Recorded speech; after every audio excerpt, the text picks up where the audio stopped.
It's late, not just on the clock, but in the day, in the mind. There's that familiar feeling again. You've been busy, all day, maybe all week. Messages answered, tasks checked off, screens glanced at more times than you can remember. And yet, when everything finally goes quiet, something feels strangely empty. Not tired exactly, not sad in a dramatic way, just hollow. Like the noise stopped, but nothing meaningful stepped in to replace it. I've been thinking about that feeling a lot, because being busy used to feel different. It used to feel full. There was a time when a packed day meant progress, movement, a sense that life was unfolding in front of us, one effort at a time. Now, many of us move constantly and still feel like we're standing still. I don't think it's because we're lazy or ungrateful or doing life wrong. I think something about busyness itself has changed. Today, being busy often means being fragmented. Your attention pulled in 10 directions, none of them holding you for very long. You start something, you're interrupted. You respond, you scroll. You switch, you return, but not fully. Hours pass like this. At the end of the day, you're exhausted, yet you can't clearly point to what you lived. Not what you completed, but what you actually felt present for. That's the part that feels empty. Because the human mind isn't fulfilled by motion alone. It needs depth, continuity, moments that stretch long enough to leave a trace. But modern busyness is shallow by design. It keeps us moving just fast enough to avoid stillness, but not slow enough to feel meaning. There's a quiet difference between doing many things and being inside one thing. I noticed this once on an ordinary evening. I had finished everything I needed to do. Emails sent, work done, notifications cleared.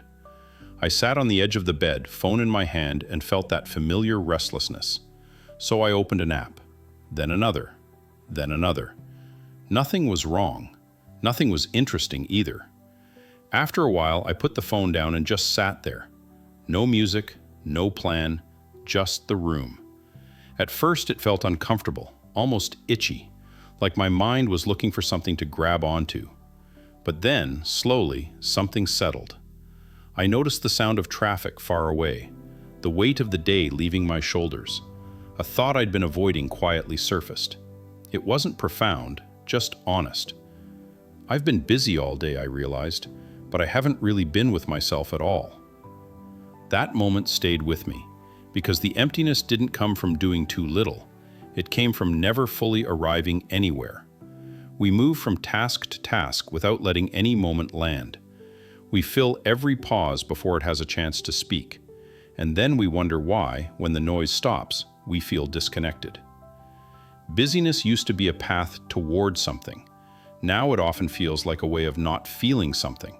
Not intentionally, just gradually. A message here, a deadline there. An endless stream of small demands that ask for attention, but not for presence. So the day fills up, but the inner space stays untouched, and untouched space can feel lonely. I don't think the answer is to do less for the sake of doing less, or to escape to some perfect, quiet life. I think the deeper question is simpler and harder. Where does my attention actually rest?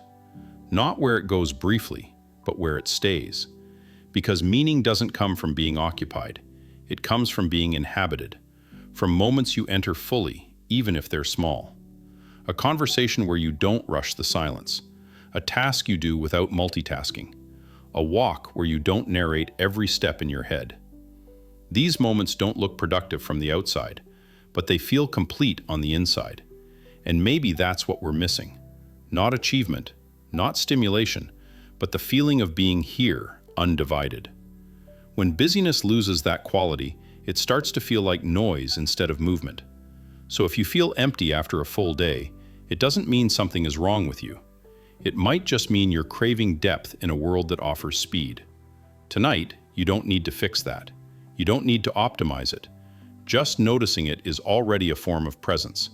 And sometimes, that's enough to let the noise soften, just a little, until things feel a little quieter.